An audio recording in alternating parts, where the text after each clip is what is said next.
होतील. मी त्याची चिंता मी नाही करणार. बरं, असं आहे की या कट्ट्यापासून एक याच्यामध्ये एक गुगली प्रश्न आहे. म्हणजे असं की तुम्हाला तुमचाच एक लाडका मित्र प्रश्न विचारणार आहे. तो आम्ही रेकॉर्ड केलेला आहे. तर तो प्रश्न आपण बघूया आणि मग त्या प्रश्नाचं तुम्ही उत्तर द्या. माझे मित्र संजय शिरसाट साहेबांनी माझ्या विरोधात कोर्टामध्ये डिफमेशन केस फाईल केलेला आहे. माझी बदनामी झालेली आहे त्याचं त्यांचं म्हणणं आहे. मी खूप सारे पुरावे सादर केले होते, त्यांनी त्याचं उत्तर दिलं नाही.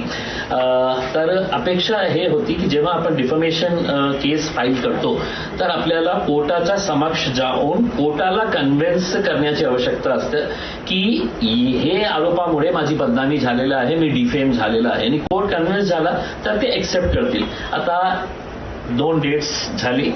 आता 23 जुलैला एक डेट होती, ना तुम्ही हजर होते ना तुमचे वकील हजर होता त्याच्यामध्ये. आता कोर्टाने काय केलं की 16 ऑगस्टला तुमच्या व्हेरिफिकेशनची डेट पुन्हा त्यांनी दिलेली आहे. व्हेरिफिकेशन म्हणजे आपण कोर्टाच्या समोर येऊन सांगा की माझी बदनामी या माणसाने केलेली आहे. माझा प्रश्न आपल्याला हे आहे, आपण कोर्टामध्ये कधी हजर होणार आहे व्हेरिफिकेशनसाठी, आणि त्याच्यानंतर जे प्रोसेस आहे डिफमेशनचा ते लवकरात लवकर सुरू होतील. तर कृपा करून संजय साहेबांनी आपल्या चॅनलच्या मार्फत लोकांना सांगावे की कोर्टामध्ये ते व्हेरिफिकेशनसाठी कधी येणार आहे. निश्चित इम्तियाजजी, तुम्ही चांगले मित्र आहेत माझे आणि एवढी अशीच मैत्री आपली कायम राहो. मी लवकरच कोर्टात हजर होणार आहे. आणि ते व्हेरिफिकेशन वगैरे काय आहेत, आता तुम्ही कसं माहिती का, सगळ्या भूमिकेत असतात, तुम्हाला कोर्टाचं जास्त नॉलेज पण आहे. आणि तुम्ही एक लक्षात ठेवा, जेव्हा संजय शिरसाट केस करतो तर ती पूर्णत्वाला नेतो. आणि म्हणून तुम्हाला आता काहीतरी आता केस केली, आता त्याच्यासमोर जायचंच नाही, आता उगाच तरी आपण त्यांना टोचवलंय, त्याच्यात काय दम नव्हता, असं समजण्याचं काहीच कारण नाही. या सगळ्या अधिवेशनच्या काळामध्ये थोडंसं जाणं जमलं नसेल, परंतु मी निश्चितच व्हेरिफिकेशनला जाणार. असं आहे की त्या प्रश्नातून असं लक्षात आलं की तुम्ही फक्त घाबरवण्यासाठी नवे आरोप होऊ नयेत म्हणून आपली ती केस टाकली. प्रत्यक्षामध्ये तुम्हाला काय त्यात रस नाही किंवा तुमच्या केसमध्येच दम नाही. नाही, बिलकुल नाही. कशाबद्दल तुमची बदनामी कशाबद्दल केली असं तुम्ही बी आहात, मी पण आहोत. नाही, तुमची कशात बदनामी केली त्यांनी असं हे सगळे विद्वानाने जे काही आरोप केलेत ना, MIDCची केस असेल, पण MIDCची आणि हॉटेलची केस असेल, एखादी विकत घेतलेली, अहो कारण तर दाखवा तुम्ही काही. नाही, आता उदाहरणार्थ MIDCची जी केस आहे ते जी मला माहिती मिळाली ती ही की तुम्ही MIDCची जागा घेतलीत, त्याच्यामध्ये तुम्ही एक प्रोजेक्ट करणार होतात, त्याच्यासाठी तुम्हाला ती प्रायोरिटी तत्वानं ती जागा मिळाली. नंतर तुम्ही त्याच्यामध्ये इतक्या लोकांना रोजगार मिळणार, काहीतरी 100 लोकांना रोजगार मिळणार म्हणून असं सांगितलं. त्याच्यामध्ये काहीतरी 100-125 कोटीची इन्व्हेस्टमेंट तुम्ही करणार होतात. आणि ती जमीन तुम्हाला मिळाल्यावर प्रत्यक्षामध्ये तुम्ही त्याचं ते प्रोजेक्ट सगळं बदलून टाकला आणि आता तिथं तुम्ही गोडाऊन करणार आहात. आणि त्याच्यामध्ये जे 100 लोक नोकरी करणार होते त्याच्याऐवजी काहीतरी 20-40च लोक नोकऱ्या करणार. तर मग जर हे सगळं होतं तर मग ते प्रायोरिटीचा मुद्दा कसा काय त्याच्यात आला? तर तुम्ही वेगळ्या कारणासाठी जमीन दाखवली घेणार म्हणून आणि प्रत्यक्षात वेगळ्या कारणासाठी वापरताय.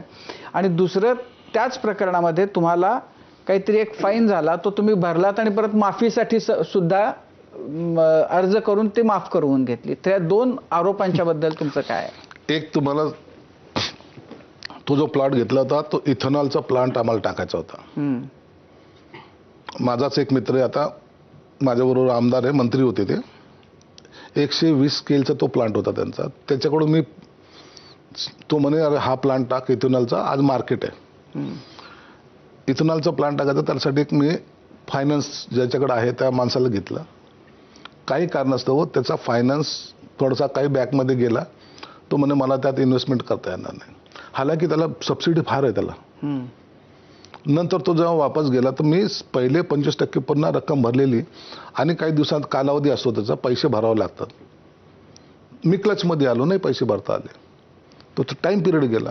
तर MIDC हा कुणाला सोडत नसते. पर डे 25,000चा फाईन होता. फाईन किती भरला मी? 78 लाख रुपये. सरकारमध्ये असलेला माणूस, त्याचा मित्र, उद्योग मंत्री त्याचा मित्र आहे, एक ॲप्लिकेशन जाऊन त्याला विनवणी करून किंवा आणखीन काही राजकीय वजन वापरून ते माफही करून घेतलं असतं. अनेक लोकांनी केलेले आहेत. मी सुद्धा अर्ज केला,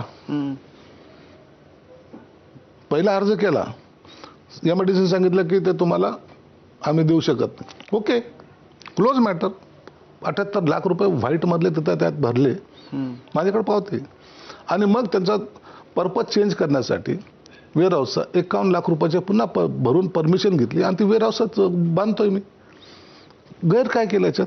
नाही, त्याच्यामध्ये गैर हे की तुम्ही प्लॉट घेतला इथेनॉलसाठी आणि बांधलं वेअर हाऊस. काय करणार? तर तुम्ही जर वेअर हाऊससाठीच तर कदाचित तुम्हाला ते मिळालाच नसता तो प्लॉट. त्या टायमाला जो काही करायचा होता प्रोजेक्ट हा म्हणजे असं आहे की म्हणजे मग हा आरोप प्रोजेक्ट जो हा आहे तुम्ही तो चेंज बरोबर करू आहे ना, शकता. की तुम्ही ज्याच्यासाठी प्लॉट घेतला हो, बरोबर आहे ना. त्याच्यासाठी न वापरता दुसऱ्यासाठी वापरणे हे गैरच आहे ना. गैर नाही ना. असे अनेक शेकडो उदाहरण तुम्हाला एमआयडीसी पण असं मध्ये आहे की पाहिजे. बाकीच्यानी करू, तुम्ही मंत्री आहात, तुम्ही जास्त उदाहरण अहो, पण दाखवून दिलं पाहिजे. मला तेवढा पैसा लावायची माझी कॅपॅसिटी नाहीये, म्हणून काय मी गळफास थोडी घ्यायचा. मला दुसरा प्लांट दुसरा करायचा आहे. एमआयडीसी कडे रितसर परवानगी मागितली, त्यांनी ती दिली आणि मी ते काम करतोय. रिझर्वेशन चेंज होणं, आपला प्रोजेक्ट चेंज करणं, हा माझा रिझर्वेशन चेंज करणं हे एमआयडीसीचं काम. प्रोजेक्ट चेंज करणं किंवा दुसरा प्रोजेक्ट टाकणं हाही माझा अधिकार. त्या अधिकारामध्ये जर केलं तर त्यात गैर